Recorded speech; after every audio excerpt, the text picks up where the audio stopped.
Dawn in the Viridian Forest, in a single dewdrop. Hidden in the undergrowth, the yellow fur of a Pikachu bristles against the damp air. As it wakes, watch the cheek pouches. They pulse with a soft, bioluminescent warning. It approaches a flower, but notice, there is no direct contact. Instead, it utilizes simple physics. Static electricity lifts the pollen against gravity, coating the face in gold. A tiny discharge clears the airways, but this charge attracts a shadow from above, a Butterfree. Seen through these giant compound eyes, the mouse is a beacon of potential food. They engage in an ancient trade. The insect descends among the mammal weights. The legs work quickly, harvesting the protein-rich pollen from the mouse's fur. A gentle touch of the proboscis, a gesture of affection between species. And as it departs, it leaves a trail of glittering dust in its wake. And a payment, an oran berry. As the jaws work, the citric acid triggers an immediate reaction. We can visualize the electrolytes flooding the nervous system, traveling down the spine. The battery is fully recharged. Now it moves, agile, low to the ground, a master of the root systems, sprinting through the undergrowth, locking onto a prize high in the branches. But it is not alone. High above, and a purple tail waves a taunting greeting. The canopy is the domain of the acrobat, Ipom, the long-tail Pokémon. In a vertical race, our ground-dwelling friend is hopelessly outmatched. But frustration gives way to focus. Evolution has gifted the species with something far more potent than agility. And it analyzes the structure. It ignores the taunts. It locates the weakness. The cheek pouches hum. Not a wild discharge, but a concentrated surgical accumulation of ions. Target acquired.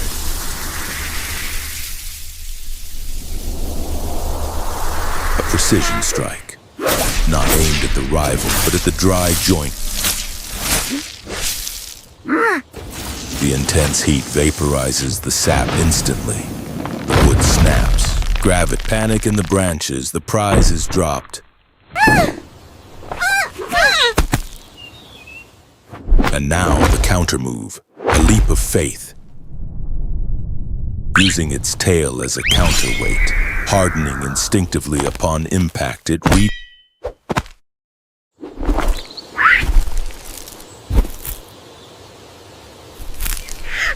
The prize is claimed, a triumph of intellect over instinct.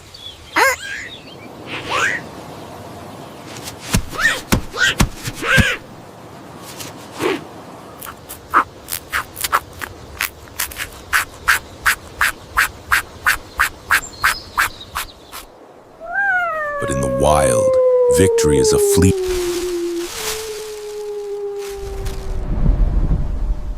The wind shifts, the air pressure plummets. The fur stands on end. This is no longer a game.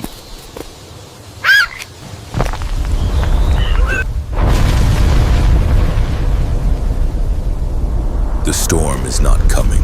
It is already here, and with the darkness comes a pair of cold yellow eyes. The rain awakens a terror from the deep. From the mud, a fortress rises, Sandslash.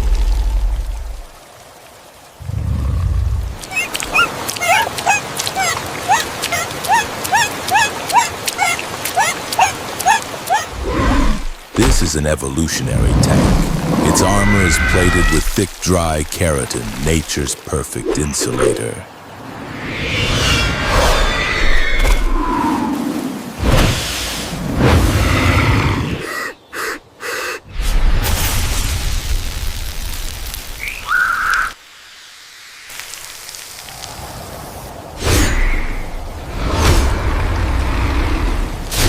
Pikachu is cornered. Instinct overrides logic. It unleashes its most devastating weapon, a thunderbolt. But watch. The laws of physics are cruel masters. The bolt strikes true, but it does not penetrate. The electricity slides harmlessly over the scales, finding the path of least resistance. Straight into the wet earth. Grounded. Nullified. For an electric creature, this is the ultimate nightmare. To see one's power simply vanish. Panic sets in.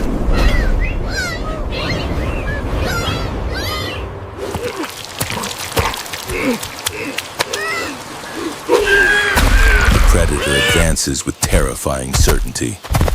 Defenseless and drained, there is no honor left in this fight.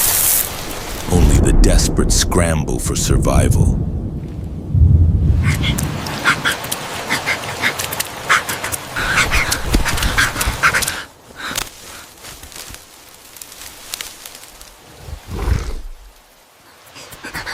It flees into the dark, out of the frying pan, of course, and into the silk.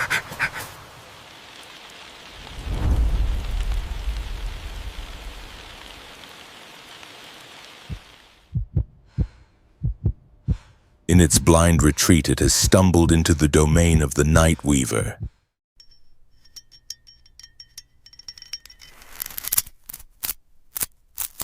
Ariados.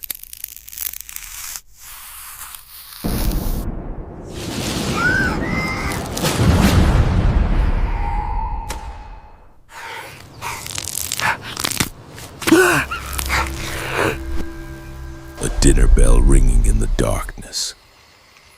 Above, 4 red eyes ignite. The venom descends, but below the armored tank still prowls, sniffing the air. Trapped between the venom and the claws, to survive, the mouse must defy every instinct. It must stop fighting. It must slow its own heart rate. It must become a stone. Silence, absolute stillness. Without vibration, the web is just empty silk. The predator pauses, confused. The signal has vanished. Below, the rain washes away the scent. The tank moves on.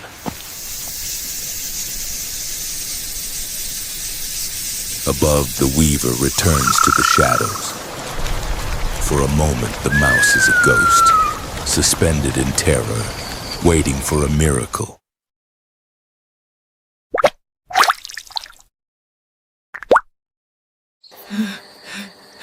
But even the most disciplined patience has a biological limit. A high-frequency ultrasonic pulse that cuts through the storm, invisible to the predator but a siren to the kin. And the forest answers. Not with a sound, but with a tremor. The water in the footprints begins to dance. From the deep shadows, a heavyweight contender enters the ring.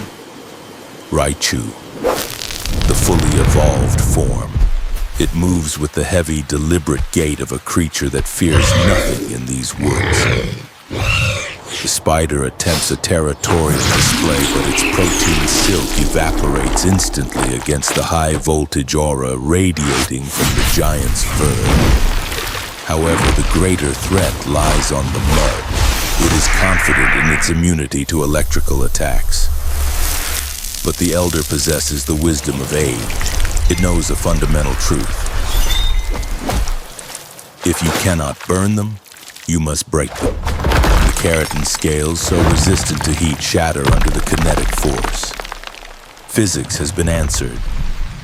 With physics, the tank is repelled. With the ground threat neutralized, the elder turns its gaze to the canopy. It does not fire blindly into the dark.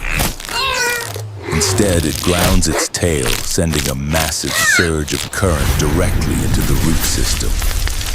The electricity travels up the vascular bundles of the tree, boiling the sap, shaking the very foundation of the spider's home. The architecture fails. The web collapses, gravity takes over, but before the scout hits the ground, strong arms intervene, a gentle catch. The rescue is complete. Now the reunion, a direct transfer of bioelectricity from the strong to the weak, recharged. The spark returns to the eyes.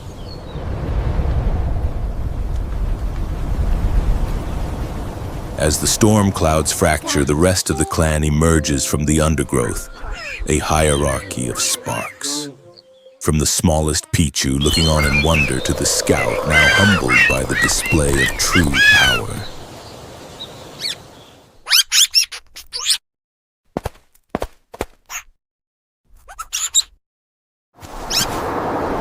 The elder stands tall, a silhouette against the clearing sky. A lighthouse in the humidity. Inspired, the scout clenches its fist. One day, it too will command the storm.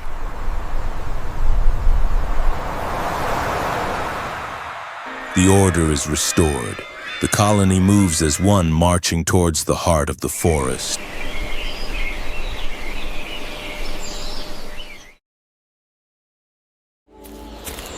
But the work of the colony is not finished. They gather at the mother tree like pilgrims at an altar. The night's stress has filled them with a dangerous surplus of energy. To keep it would be toxic. It must be released.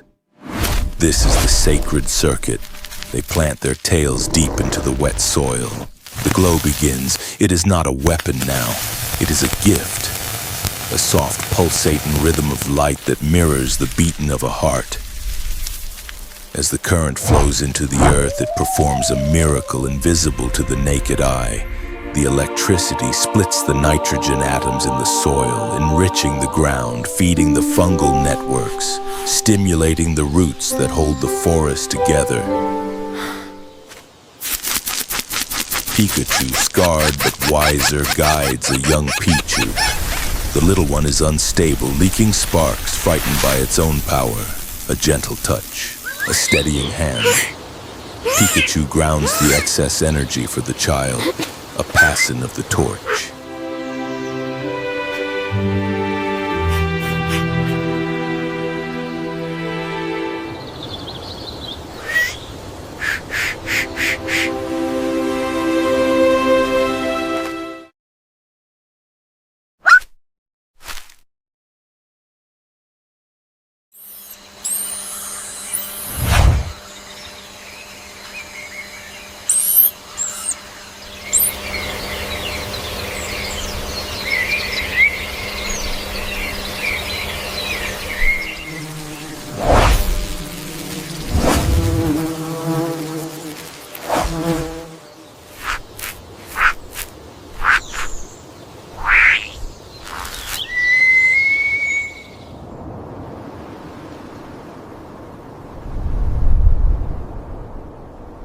It understands now.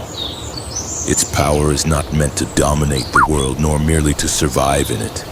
Its purpose is to sustain it, to be the spark that keeps the darkness at bay. From the smallest spark comes the life of the entire forest. And so the cycle continues, unseen, unheard, but ever present, the pulse of the wild.